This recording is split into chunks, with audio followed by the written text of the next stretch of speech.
Hey, everybody. Good evening, and thanks so much for taking the time out to join us today. My name is Logan Bright, and I am joined by Karen May Jones from Bangor University out in Wales. It is a beautiful place by all accounts. Don't trust just the name of this presentation, but we'll see some pictures a little later. It's kind of wild. We'll do a half-hour, 40-minute presentation, take some questions at the end. So please do use the chat panel. We also have some questions from when folks registered. And of course, the presentation is being recorded. We'll send a link to anybody who signed up, tomorrow morning. With all that out of the way, Karen, thanks so much for joining us. Take it away. Wonderful. Thank you so much, Logan, and good evening, everyone, or good afternoon, good evening from Wales. So thank you so much for joining this presentation this evening. It's a real pleasure and really exciting to be presenting from Wales to Canada.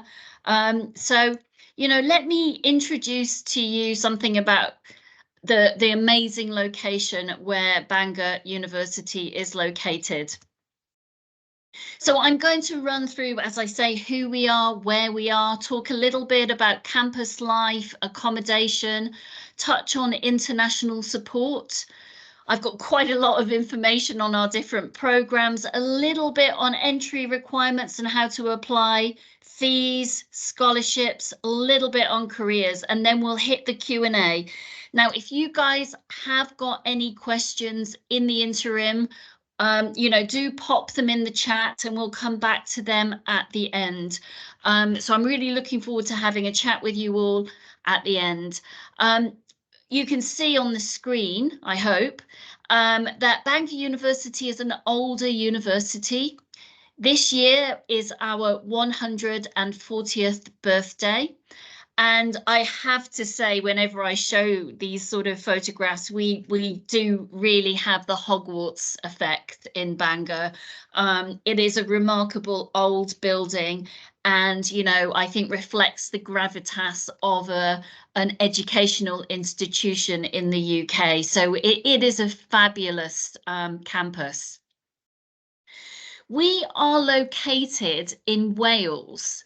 So I hope you can see the screen. You can see London in the bottom right-hand corner, and then Bangor right at the top of the lump, that is Wales.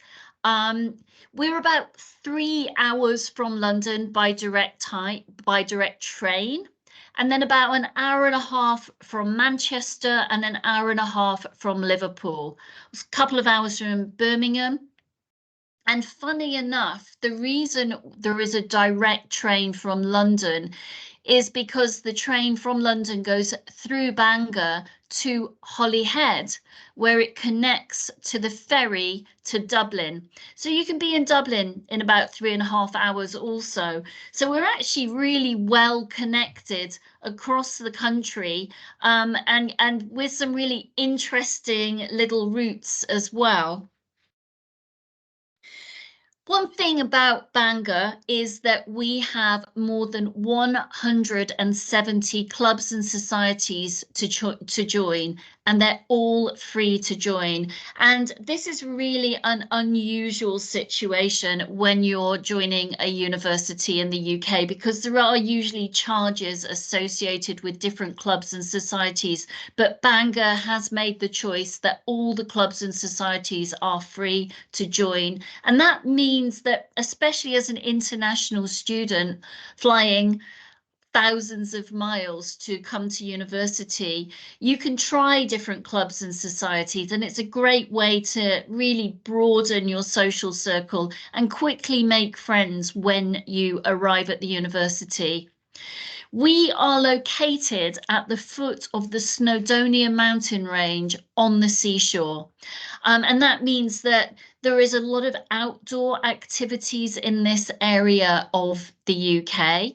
We've got mountain climbing, mountain biking, sailing, surfing, and then on top of that, all the normal university clubs and societies. I've got football, I mean soccer, but also things like karate, debating, arts and crafts, and we also have a school of music in Bangor. So we've got lots of sort of musical clubs and societies, theatrical clubs and societies also. And we've recently built a newish building. It's about 6 years old now. And within that building, there's a lot of modern theatre space and performance space in there. And in Bangor, we also have 2 student villages, and each year the universities in the UK are ranked according to the What Uni Student Choice Awards. So these are awards which are voted for by students, and Bangor usually comes in the top 3 for our accommodation. And on the screen, you can see our main student village, which is called Frith. It has about 2,800 rooms. And I have to add that very British thing that they're all single rooms, so that I know that maybe you'll have shared dorms or 2 people in a room in North American universities. In the UK, it's all single rooms, and the vast majority of those rooms will have ensuite bathrooms. So let me paint a little bit of a picture. You would enter a self-contained flat, and there will be 8 lockable rooms, and then there would be access for each of those 8 rooms to a shared kitchen. So that kitchen would have a cooker, fridge, also a table and chairs. So you would have your own private, personal, lockable room, and then access to a shared kitchen. And towards the end of the presentation, I'll talk about the costs of the university accommodation. We also have an international student support office, and I know that for international students traveling to the UK, it's reassuring for them to know that there's a dedicated team, and those smiles are very genuine. They're great guys, Alan and Marcel, and they would help you even before you came to Bangor with any questions you could have around your visas, about immigration rules. When you get to Bangor, they will help you set up a bank account. They'll guide you towards signing up to a GP in Bangor. And if you have any problems at all while you're staying and studying at Bangor University, they'll be there to help you understand employment regulations, financial matters, any problems you could be having while you're in Bangor, and also, you know, advising you on how to manage your visa should you want to pop over to the European continent while you're studying. They also arrange lots of trips and events to help the international students integrate into Bangor, and they also often will arrange trips into the local area. So there's usually a trip up Snowdon, which is the highest mountain in Wales and the 2nd highest mountain in the UK. So things like that, just you know, nice things to do in the area and around the UK. They also arrange the airport pickup from Manchester Airport, which is about 90 minutes away from Bangor by road. So, you know, for students joining in September or in January, there will be an airport pickup arranged by the International Support Office. So a little bit about the subject areas we offer in Bangor. We're known for a very broad offering, actually. So of course we do have business, accounting, banking and finance. We also have biomedical sciences and biotechnology, education and childhood studies, in fact, and quite a broad range of PGCE teaching courses which are recognised in Canada. Also things like linguistics and TEFL, because we are located in a bilingual part of the UK.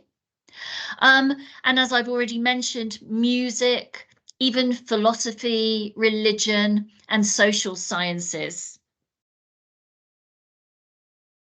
This is Bangor Business School. So it's an amazing old building. It's called Hen Coleg, which literally means old college in Welsh. If we were together in Bangor and we were stood in front of the front door to the building, with the building behind us, we'd be looking out at the sea and the neighbouring island of Anglesey. So it's actually in a stunning location. It's an amazing old building, and this is really the heart of our business school. So we do offer undergraduate courses in things like banking, accounting, finance, marketing. We have some specialisms in tourism management, human resource management, and even things like business data analytics at undergraduate level and banking with fintech. So a very broad range of topics at undergraduate level, and then those specialisms continue at postgraduate level with, again, business data analytics, but also things like consumer and digital marketing analytics, which is our postgraduate marketing course. And we also have a number of MBA courses. We have a number of specialisms in banking, but we also have MBAs in environmental management and things like that. So, you know, tying in with some of the other schools within the university.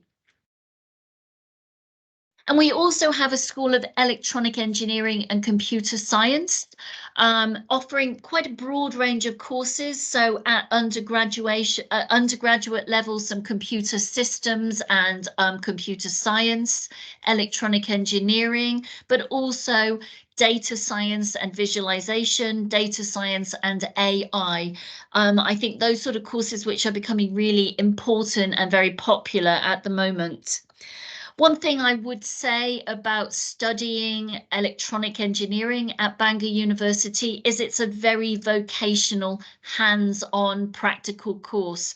So we have excellent facilities within the school, and the school is a research-led teaching school, which means that all the courses will have elements of the ongoing research within the faculty as part of the course, which makes it quite exciting. It means that the students can get involved perhaps in some of the research that's going on and work with actively researching academics. And on the screen, you can see that the students also have access to our clean rooms.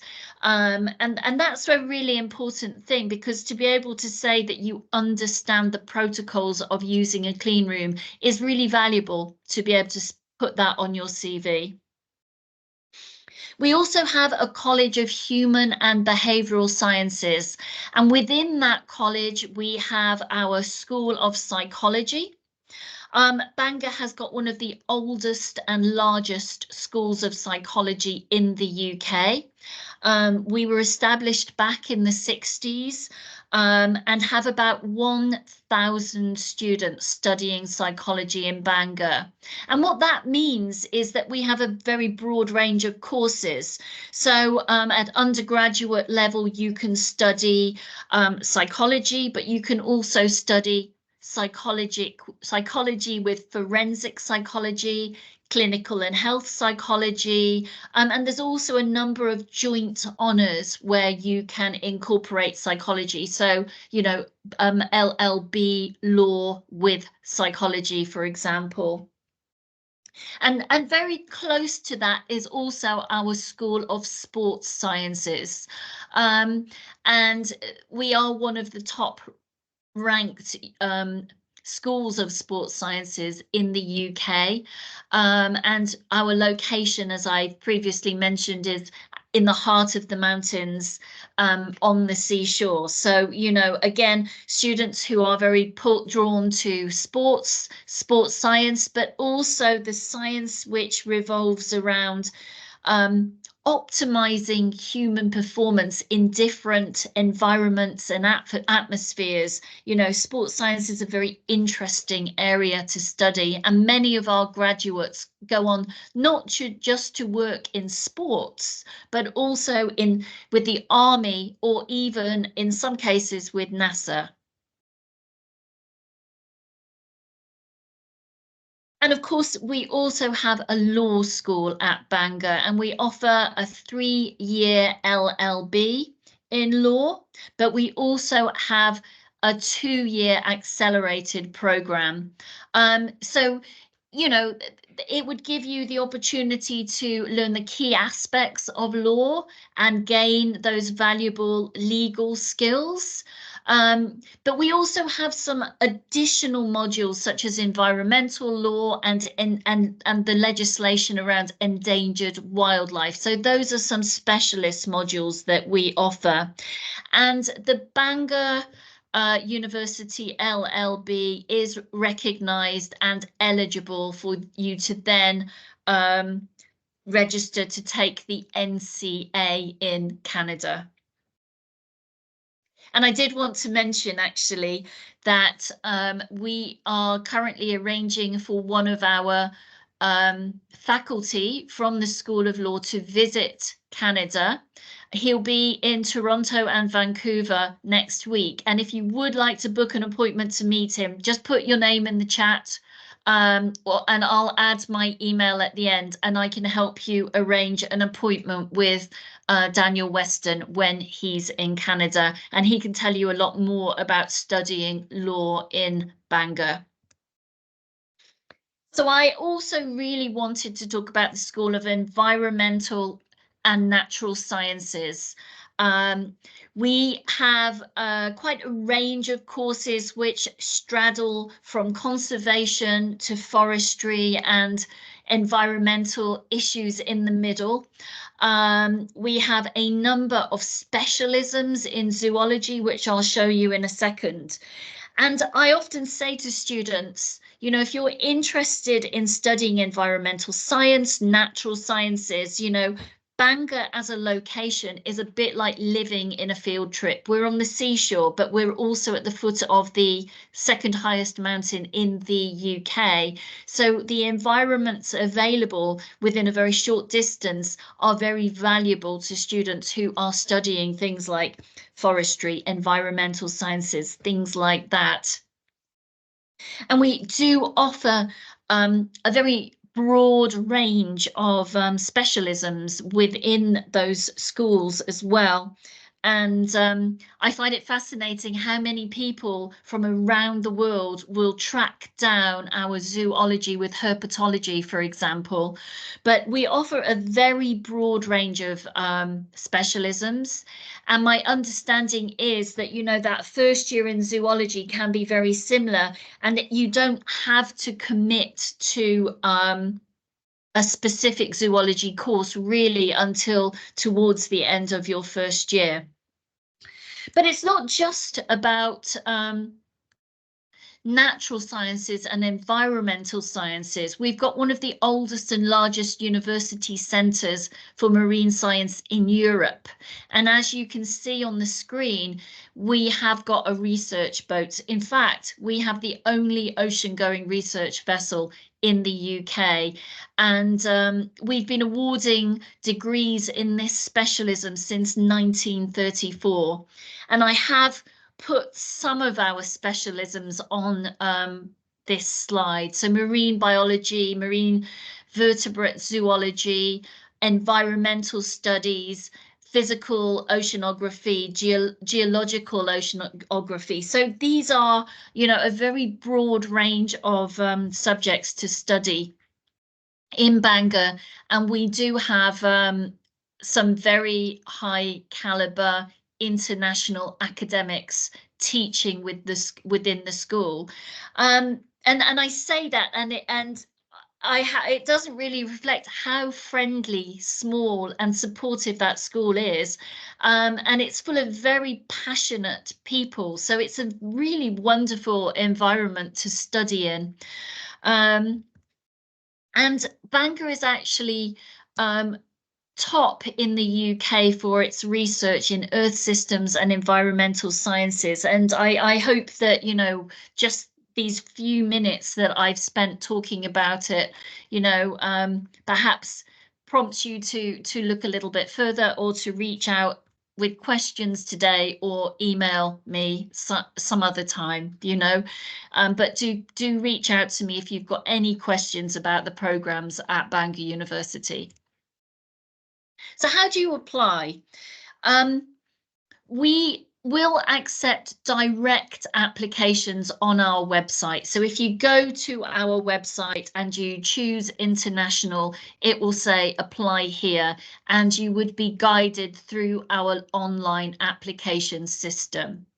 Now, I do appreciate that some students in Canada would prefer to use the UCAS system, which is the central application system for universities in the UK. So again, that would guide you through the system. There is a small charge to apply through UCAS, and I believe you can choose 5 different universities. So we will take applications through UCAS or by direct application. And you'll have my email at the end of this presentation. So if you've got any questions or concerns, just drop me an email and I can help you sort that out.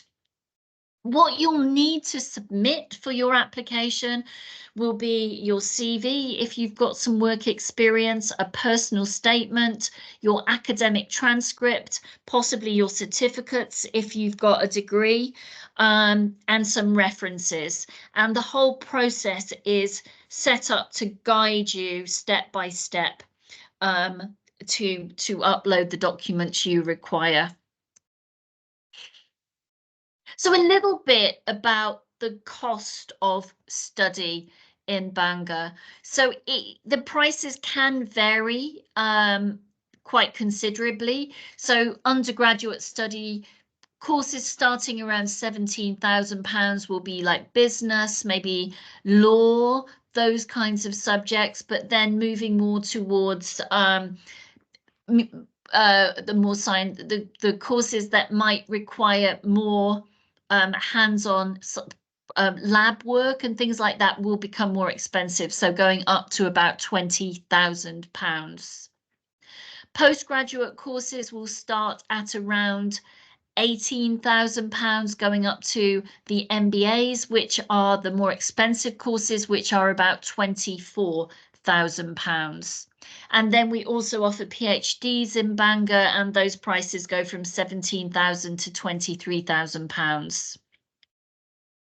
So those are the tuition fees, and I'm going to go to the next slide briefly. So all students from Canada would be eligible for a scholarship. The minimum scholarship for a postgraduate student would be £2,000. The minimum for an undergraduate student would be £3,000. Now, for students who have got a first-class degree or very high grades in high school, they could be looking at £4,000 for a postgraduate student or £5,000 for an undergraduate student. So those are the tuition fees per annum. And in the UK, we study a 3-year undergraduate degree. And the postgraduate degree is a 1-year, but a full year, 12-month degree. So I have put some other costs on here. The accommodation costs go from about £540 to £788 per month. Food and entertainment, you know, that's very variable. That's very difficult to predict, but it could be as little as £100 a month going up to about 250. So maybe you could average that out at about 170, maybe £200. So the cost of living in Bangor is quite reasonable, particularly compared to other places in the UK. And I have got some comparisons also with some Canadian cities on this presentation. So thank you to Logan, who helped me find some of these costs. So I've put the costs down in Canadian dollars and how they convert. And you can see how they compare to the cost of living in Bangor. Now, when I was looking at meals, I thought £20 seemed a little bit steep for a meal in Bangor. And I was actually thinking it would probably be more about £12 to £15. But then you can see the rental is significantly cheaper than, gosh, any of the Canadian cities. I put the Metro Pass in because that is a significant spend per month. But Bangor is a small town. The population of Bangor is about 20,000 people, plus about 10 to 11,000 students. We are a small town. Everything is about 10 to 15 minutes walking distance, and we don't get really heavy snow like you do in parts of Canada. We may get a sprinkling and it might get a bit cold, but never as cold as I believe it can do in parts of Canada.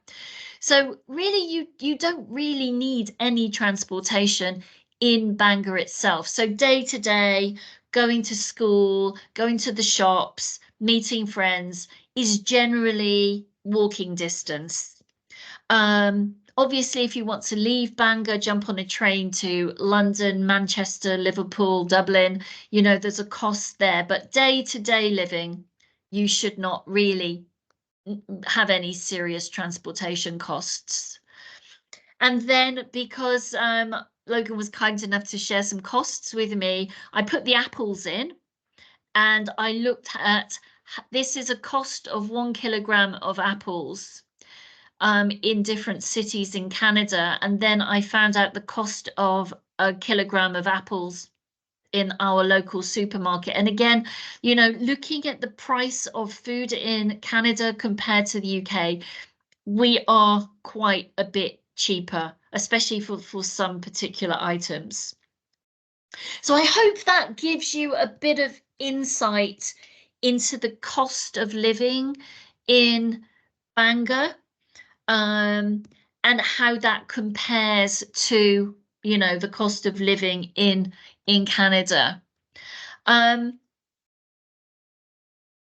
So obviously, if you're considering studying overseas, it would be an investment. If you were thinking of leaving high school to do an LLB, or you've done a degree and you were thinking about doing a 2-year LLB so that you could go back to Canada and do the NCA exams, we appreciate that this is all about investing in your future, gaining work experience. It's all about employability.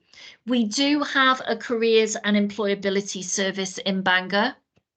When you have a study visa to study in the UK, you are allowed to work 20 hours a week. Part-time work is permitted. And the university do have some part-time jobs within the university. We are in a small town, so we don't have a Starbucks on every corner, but there are work opportunities advertised through the university and in the local city, in the local town. We are in a tourist destination in the UK, and I often feel that students are jumping on buses, maybe on trains, going to nearby towns and villages, working in hospitality, things like that, particularly during those tourist peaks when there's a lot of people visiting the area. But it's not just about, you know, part-time jobs and things like that.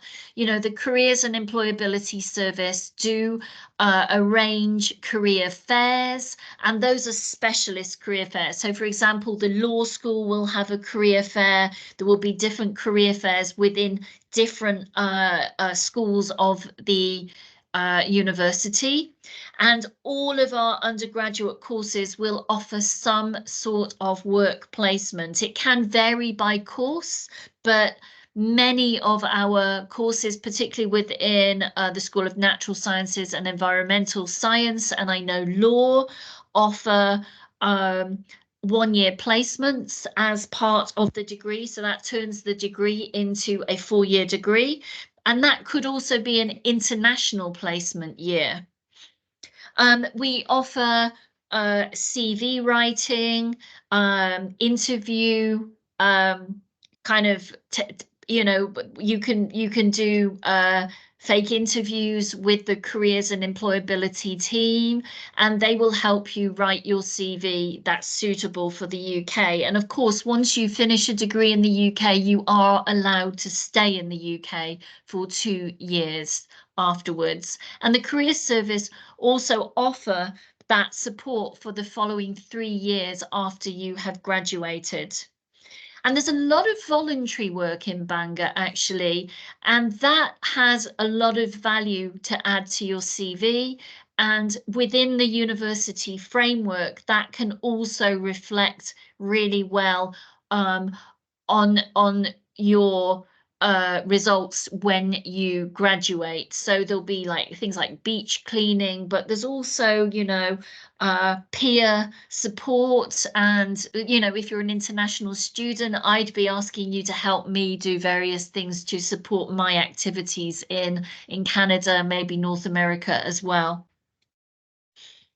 And so, our students from Bangor University will go on to work in a variety of different companies and organizations around the world, from the BBC to Microsoft, HSBC, Walt Disney, Amazon, Audi. So, the opportunities are very, very broad, and having those connections and having that network of connections through alumni, but also through the academics that you're studying with, they are able to open doors and opportunities for you to start to reach out, to look to your next steps once you've finished studying at the university.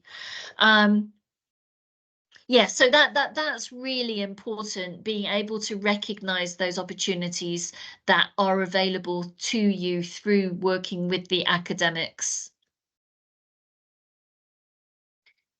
So that's quite a brief trip through Bangor University. I spoke quite a lot about the different programs available at the university.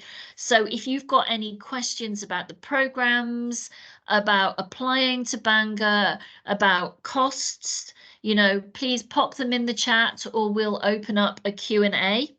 I did want to add that Bangor University is recognised by the Canadian Federal Loan Organisations. So you would be able, or you should be able, to get a federal loan to come and study at Bangor University.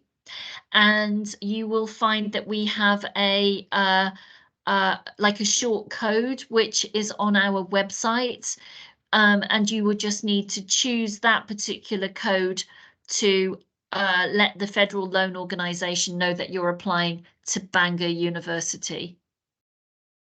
And I had intended to put on the presentation all the entry requirements for Canada, but I realised that they do vary by province.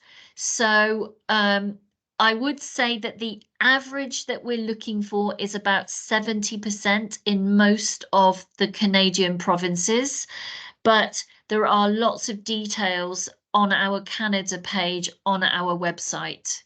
But again, my email's on the screen and I'll add it to the chat shortly.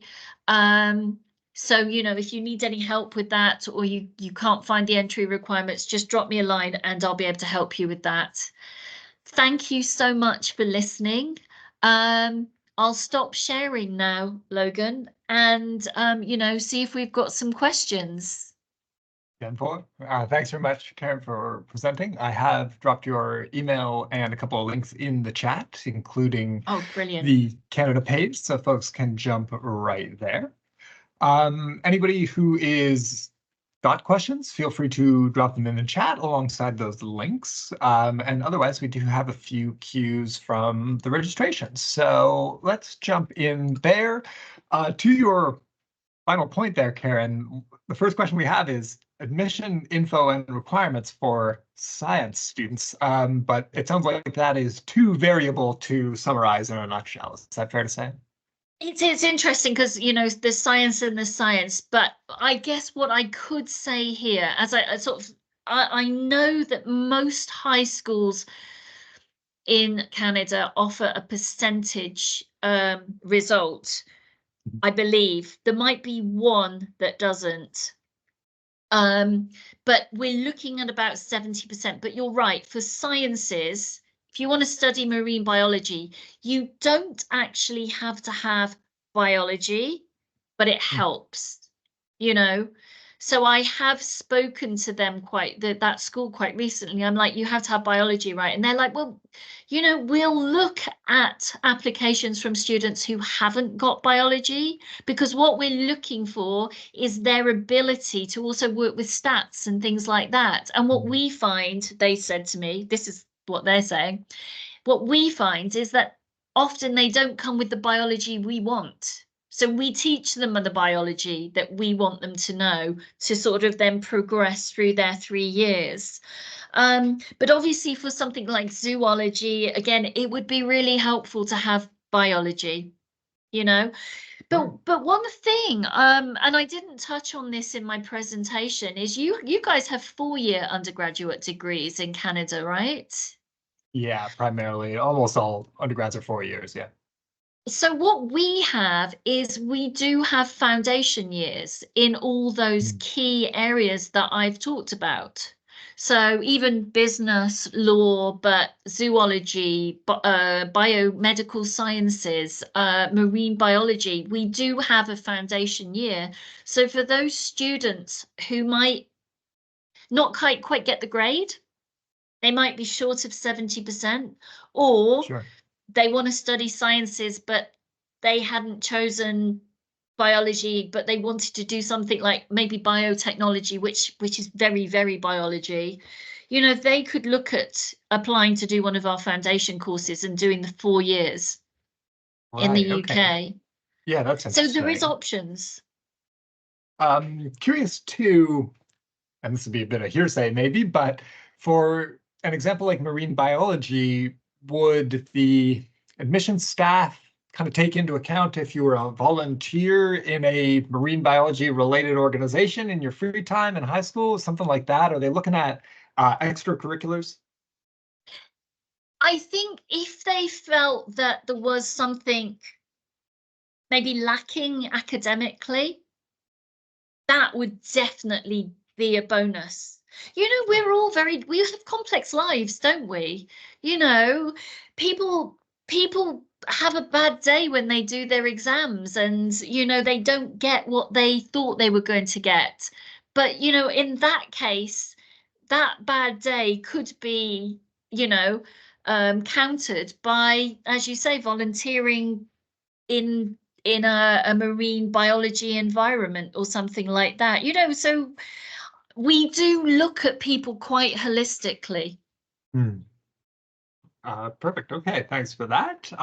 Next question is about requirements. You listed them briefly, and I put them in the chat as well, just the sort of bullet points. CV, references, academic transcript, all that's pretty straightforward. Can you talk a little bit about the personal statement, though? I think that's a very UK thing. We don't have too much of that here in Canada. Do you not? Don't you have that? Not as a mandatory part. Here and there, you might be asked for one, but as a standard part of your application, no.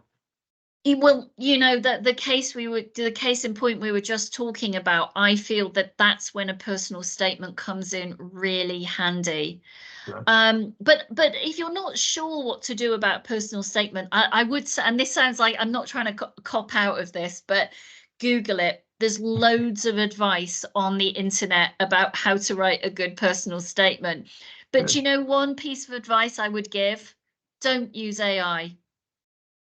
Don't use AI. We know, we know, we know when you use AI, you know, and it makes your case less convincing. Yeah, I will opine a little bit and agree. Did a scholarships presentation myself a week ago and was asked, should I use AI for my personal statement when applying for a scholarship? And that was my response too. Pretty much don't. It's about you as a person. So why would you use somebody else's words? Plus, to your point, we can tell. We can read it and often you can tell. We can tell, and it would undermine those points that you were trying to make, perhaps. But yes, there's a lot of advice on personal statements. But to answer the question somewhat, we are looking for why Bangor University. I can't tell you you know, when I'm dealing with a case and I look at a personal statement and the student has said, I really want to go to blah, blah, blah university. And I'm like, you know, you're chasing me to help for help, which I'm very willing to give, but you haven't got the right university on the personal statement. That's a really bad error. So why Bangor? There's loads of reasons. I hope you've seen some of those reasons. An amazing location, very affordable, affordable cost of living, affordable fees. You know, a really great place to study. You know, so I want to go, you know, why Bangor? And why do you want to study this course? You know, what is this your passion? You want to go into medicine, you want to study law, you want to help people. There's a particular area of law that has really like spoken to you. You know, talk about your passion for snakes or frogs or birds or whatever. And then, you know, what do you think studying this course will do for you? And then what? You know, tell us what the plan is. So, you know, personal statements aren't, it should be something that allows you to really express your passion to study. And I know that if you're an international student thinking of studying overseas, you're already passionate. It's not something you do by accident, is it? No, I don't think you just fall into it, that's for sure. No, so you know that personal statement is your opportunity to connect with the university. Yeah, definitely agree. And I'll add too that it is the one spot, unlike a CV or an academic transcript, where you actually can inject a bit of your humanity to it, right? Absolutely, absolutely. Okay, just a couple of more questions here for our last few minutes. Curious here, do you have like how many sort of Canadian students do you typically enroll in a year? And of those students, do they find that getting how do I express it? Enmeshed in the culture? Like, is it a good fit when students come? Is there culture shock for Canadians? Do you have any thoughts on that? Oh gosh, and I mean, gosh, you know, it's really that's quite a tricky question to answer. I have met a number of Canadian students in the last few weeks. Hmm. I sought them out. I get the impression that, and this is a mass generalization, but I don't think Canada and the UK are vastly different. We Probably not. we Having said that, we are vastly different, but in terms of people being people and you know, to a degree culture, Mhm. I think Canadians do kind of, you know, smoothly slide in. You don't need another language. We speak the same language. There are cultural references that we'll all get. Having said that, you know, I do feel that the Canadian students kind of integrate with the home students very quickly Mhm. and are possibly less involved with international students who may have come from a different cultural point of reference. Yeah, that's understandable. Um, what I do also say to international students, you know, and it's going back to the, you don't just fall into going to university 1,000+ miles away, or is it 7,000 or however thousands of miles away. You make a decision, and I do feel that, you know, when you reflect on that decision, you know, you've had a lot of courage. You could be not that, you know, you're still relatively young. You're getting on a plane, possibly by yourself, flying thousands of miles by yourself, making your way in a country you've never visited before to a university. And you know, you've already made much bigger steps than a lot of your peers will have made. True enough. So those with a sense of adventure should apply. So play here. Okay, Karen, thanks so much. Do you have any parting words of advice for us? Anything you want to add before we let you go? No, it's been brilliant talking to you. Thank you to the attendees, and thank you very much to Logan and School Finder for setting up this webinar for me. And you know, I'd be really happy if you've got any questions, drop me an email, don't hesitate. And as I mentioned, Dan will be in Canada next week, and I know that he would be very happy to meet students and talk about, you know, the School of Law and studying at Bangor University. Yeah, thanks, Karen. And on that note, we did have somebody who weighed in on the chat, so I'll touch base with you on that offline. But otherwise, Great. really do appreciate your time, and thanks so much for sharing your expertise. Have a great evening. Thank you so much. Bye. Bye, everyone.